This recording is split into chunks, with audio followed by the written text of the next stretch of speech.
Sir ఆ, మీరేమిటి ఇక్కడ? ఆ, పెన్షన్ తీసుకోవడానికని వెళ్ళాను. వచ్చే దారిలో తల తిరుగుతున్నట్టు అనిపిస్తే అలా ఇక్కడ కూర్చుండిపోయాను. ఇప్పుడు ఎలా ఉంది సార్? డాక్టర్ దగ్గరికి వెళ్దామా? ఆ, అదేం వద్దు. ఇప్పుడు కొంచెం పర్వాలేదు. ఎండ ఎక్కువగా ఉండటం వల్ల కాస్త తల తిరుగుతుంది. కూర్చోగానే సరిపోయింది.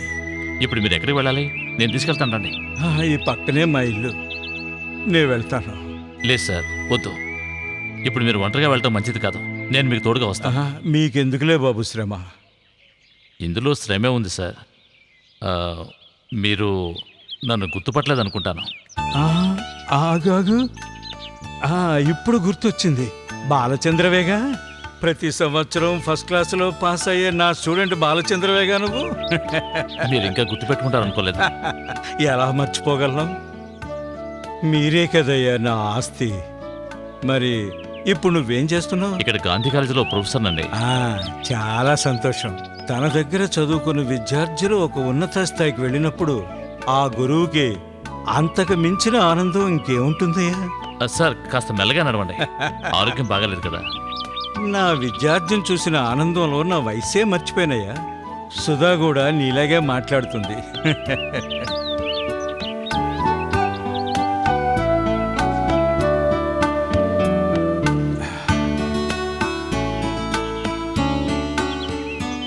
చూసావా, ఇదే నా ఇల్లు. ఓకే, నేను వెళ్ళొస్తాను సార్. అరే ఏంటయ్యా అంత తొందర? ఇంత దూరం వచ్చాక ఇంటికి రాకుండా వెళ్తావా? లేదు సార్, వీలు చేసి ఇంకొక రోజు వస్తాను. ఏ ఇప్పుడు రాకూడదా? 10 నిమిషాలు లేటుగా వెళితే మీ ఇంట్లో వాళ్ళు నేను లోపలికి రానివ్వరా? అదేం లేదండి. లోపలికి రా బాబు. సుధా, కూర్చో బాబు.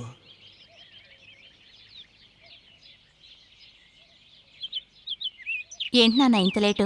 నీకు ఇతను ఎవరో తెలుస్తోందా? ఈ అబ్బాయి నా పాత స్టూడెంట్. పేరు బాలచందర్. ఇప్పుడు కాలేజీ లెక్చరర్. నమస్కారం. నమస్కారం. ఇతను నన్ను చూడకపోతే నేను అసలు ఇంటికి వచ్చేవాడిని కాదేమో. ఏమంటున్నారు నాన్న?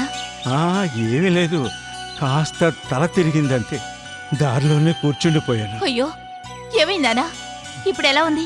నాకేమీ కాలేదమ్మా, నువ్వేం కంగారు పడకు. భయపడాల్సిందేమీ లేదు.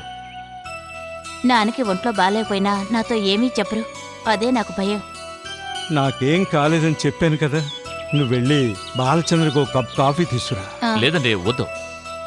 ఏం బాబు, నీ కాఫీ అలవాట్లేదా? ఒక్క నిమిషంలో తీసుకొస్తాను. అప్పుడే నేను మీ అమ్మని మొదటిసారి చూశాను. మొదటి చూపులోనే మీ అమ్మ నన్ను ఆకర్షించింది. తన అందం, తన మాట తీరు, ఇవన్నీ కూడా నన్ను ఎంతగానో ఆకర్షించాయి. ఆ తర్వాత వాళ్ళ నాన్నగారిని కలవడం కోసం నేను తరచూ వాళ్ళ ఇంటికి వెళ్తుండేవాడిని. సుధ కూడా నన్ను ఇష్టపడటం వల్ల మేము మరింత దగ్గరయ్యాం. ఒకసారి నేను వాళ్ళ ఇంటికి వెళ్ళినప్పుడు వాళ్ళ ఇంటికి ఒక గెస్ట్ వచ్చాడు. అరే రా బాబు, ఇప్పుడు నీ గురించే మాట్లాడుకుంటున్నావు. నన్ను చూసి మీరు అలా అంటున్నారు కదా. అదేం లేదు, నిజమే చెప్తున్నాను. రా, వచ్చి కూర్చో. ఈయనెవరో నీకు తెలుసా? నీలాగే నేనంటే ఎంతో అభిమానం ఉన్న నా పాత స్టూడెంట్. పేరు జయదేవ్. బాగా పాడతాడు. Hello sir. హలో. ఇప్పుడు కాకపోయినా ఎప్పటికైనా ఆంధ్రప్రదేశ్ మెచ్చుకునే గొప్ప గాయకుడు అవుతాడు. అలాంటిదేమీ లేదు, నా మీద ఉన్న ప్రేమతో అలా అంటున్నారు. అయ్యయ్యో, నిజమే చెప్తున్నారు. మా గురువుగారు ఎప్పుడూ అబద్ధం చెప్పరు. తర్వాత జయదేవ్, ఈయనెవరో నీకు తెలుసా? పేరు బాలచందర్. పెద్ద కాలేజీ లెక్చరర్. నిన్న నాన్నకు మైకు వచ్చింది. మీతో చెప్పకూడదని నాన్నగారు ఆర్డర్ వేశారు. భలేవరే, ఒంట్లో బాగపోతే చెప్పకుండా ఉంటారా? ఏమిటి సార్ మీరు? పదండి డాక్టర్ దగ్గరికి వెళ్దాం. అవును, కంప్లీట్గా చెకప్ చేయించాలి. చూసారా, జయదేవ్ గారు కూడా కరెక్ట్గా అదే మాట చెప్తున్నారు. బాగా ఆలోచించి నా మనసులో ఉన్నది వాళ్ళ నాన్నగారితో చెప్పాలని నిర్ణయించుకున్నాను. ఏంటి బాబు, నాతో ఏదో మాట్లాడాలని చెప్పావు? సార్, అది మీరు తప్పుగా అనుకోకపోతే నేను సుధని పెళ్లి చేసుకోవాలనుకుంటున్నాను. ఇది చెప్పడానికి ఎందుకయ్యా ఇంత ఆలోచన? నాకు ఇష్టమే బాబు. చాలా చాలా సంతోషం. పెళ్ళి సింపుల్గా జరిగితే చాలండి. నాకు బంధువులంటూ ఎవరూ లేరు, ఫ్రెండ్స్ కూడా పెద్దగా ఎవరూ లేరు. అందుకని ఆడంబరం ఏమీ అక్కర్లేదు. ఓకే, సింపుల్గానే చేద్దాం. అలా చేస్తేనే నాకు ఇష్టం. సరే, ఇప్పుడే నాకు గుర్తుకొస్తుంది, ఈ నేళ్ల పరిచయంలో మీ తల్లిదండ్రుల గురించి నాకేమీ చెప్పలేదే. నేను చెప్పాను కదా సార్, నాకు అమ్మా నాన్న లేరు. నాకు ఊహ తెలియక ముందే మా అమ్మ చనిపోయింది. మా నాన్న ఉండి లేనట్టే. ఆయన ప్రేమని నేను ఎప్పుడూ పొందలేదు సార్.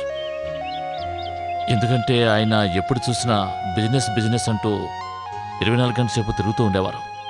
ఆ తర్వాత ఆయన చనిపోయారు. బంధువులంటూ నాకెవరూ లేరు. ఇక మేము ఉన్నాంగా. ఇప్పుడు ఒప్పుకుంటారా నేనే గెలిచానని? సరే సరే, ఆ? నువ్వే గెలిచావులే. ఆ. ఒప్పుకుంటున్నాను. ఎందుకు అలా వెళ్ళిపోతున్నావు? ఆగు, నేను వస్తున్నాను. మ్, పందెం కట్టుంటే ఓడిపోయి ఉండేవారు కదా. అందుకే ముందుగా తెలివితేటలతో పందెం వద్దు అని చెప్పాను. మేడం, కాస్త నడిస్తే చాలు, ఆయాసం ముంచుకొస్తుంది. అయితే రండి, మనం డాక్టర్ని కలిసి వెళ్దాం. అమ్మో, ఇప్పుడు డాక్టర్ దగ్గరికి వద్దు. నువ్వు డాక్టర్ దగ్గరికి వెళ్ళి పిల్లలేరని చెప్పి ఆయన బుర్ర తింటావు. నాకు ఆయాసం వస్తుందని చెబితే మనకి జీవితంలో పిల్లలే పుట్టరు అని చెబుతాడు. ఆ తర్వాత నువ్వు నా ప్రాణాలు తీస్తావు. అక్కడ చూసావా ఎవరు వస్తున్నారు? వండర్ఫుల్. ఏమిటి వాకింగా? స్లిమ్ అవ్వాలనా? ఆటో ఏమీ దొరకలేదు, అందుకనే నడిచి వస్తున్నాం. డాక్టర్ని చెప్పింటే మీకు కలవాలి కదా.